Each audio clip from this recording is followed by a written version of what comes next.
ಕಂದಾಯ ಸಚಿವರಾದಂತಹ ಕೃಷ್ಣ ಬೈರೇಗೌಡರ ವಿರುದ್ಧ ಇವತ್ತು ಬೃಹತ್ ಪ್ರತಿಭಟನೆಗೆ ಬಿಜೆಪಿ ಕಾರ್ಯಕರ್ತರು ಮುಂದಾಗಿರುವಂತದ್ದು. ಬೆಂಗಳೂರಿನ ಬ್ಯಾಟರಾಯನಪುರದ ಸಿಗ್ನಲ್ ಅಲ್ಲಿ ಬೃಹತ್ ಪ್ರತಿಭಟನೆಗೆ ತಯಾರಿಯನ್ನು ಮಾಡಿಕೊಂಡಿರುವಂತ ಸದ್ಯ ನನ್ನೊಂದಿಗೆ ಪ್ರತಿಭಟನಾಕಾರರಿದ್ದಾರೆ, ಅವ್ರನ್ನ ಮಾತಾಡಿಸುವಂತ ಪ್ರಯತ್ನ ಮಾಡ್ತೀನಿ.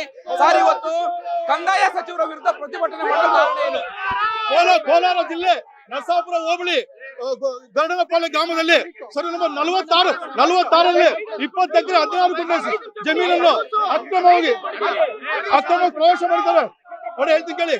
ಕೋಲಾರ ಜಿಲ್ಲೆ ನರಸಾಪುರ ಹೋಬಳಿ ಗರಡನಪಾಳ್ಯ ಗ್ರಾಮದಲ್ಲಿ ಸರಿ ನಂಬರ್ 46ರಲ್ಲಿ 20 ಎಕರೆ 16 ಗುಂಟೆ ಜಮೀನನ್ನು ಅಕ್ರಮವಾಗಿ ದಾಖಲೆ ಸೃಷ್ಟಿ ಮಾಡಿ ಕೃಷ್ಣ ಬೈರೇಗೌಡ ಅವರ ಕುಟುಂಬಕ್ಕೆ ಮಾಡಿರ್ತಾರೆ.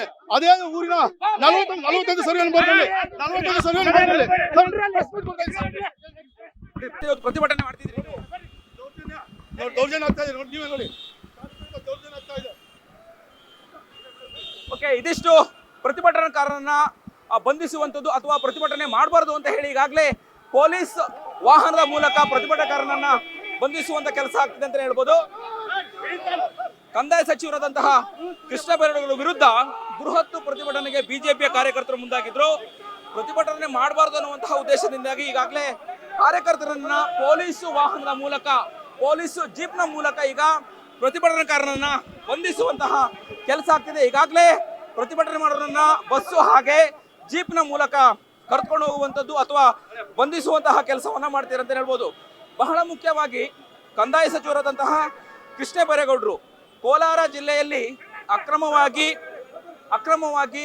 ಭೂಮಿಯನ್ನ ಕಬಳಿಸಿದ್ದಾರೆ ಅನ್ನುವಂತಹ ಉದ್ದೇಶದ ಹಿನ್ನೆಲೆಯಲ್ಲಿ ಈಗ ಬೆಂಗಳೂರಿನ ಬ್ಯಾಟರಾಯನಪುರದಲ್ಲಿರುವಂತಹ ಸಿಗ್ನಲ್ ಬಳಿ ಬೃಹತ್ ಪ್ರತಿಭಟನೆಗೆ ಮುಂದಾಗಿದ್ದಾರೆ ಅಂತ ಹೇಳ್ಬೋದು. ಕ್ಯಾಮರಾ ಪರ್ಸನ್ ಉಲ್ಲಾಸ್ ಜೊತೆ ಅಭಿಜಿತ್ ಗಣೇಶ್, ಕರ್ನಾಟಕ ಟಿವಿ, ಬೆಂಗಳೂರು. ಯಾರಾಗ್ತಾರೆ ಎಂಎಲ್ಎ ಅಭ್ಯರ್ಥಿ 2028 ಶೀಘ್ರದಲ್ಲೇ. ಪ್ರತಿದಿನ ಒಂದೊಂದು ಕ್ಷೇತ್ರದ ಟಿಕೆಟ್ ಆಕಾಂಕ್ಷಿಗಳ ಸಂಪೂರ್ಣ ಮಾಹಿತಿ ಪೊಲಿಟಿಕಲ್ ಜರ್ನಲಿಸ್ಟ್ KM ಶಿವಕುಮಾರ್ ಅವರಿಂದ. ಕರ್ನಾಟಕದ ನಂಬರ್ 1 ಡಿಜಿಟಲ್ ಮೀಡಿಯಾ ನಿಮ್ಮ ನೆಚ್ಚಿನ ಕರ್ನಾಟಕ ಟಿವಿಯಲ್ಲಿ ಮಾತ್ರ.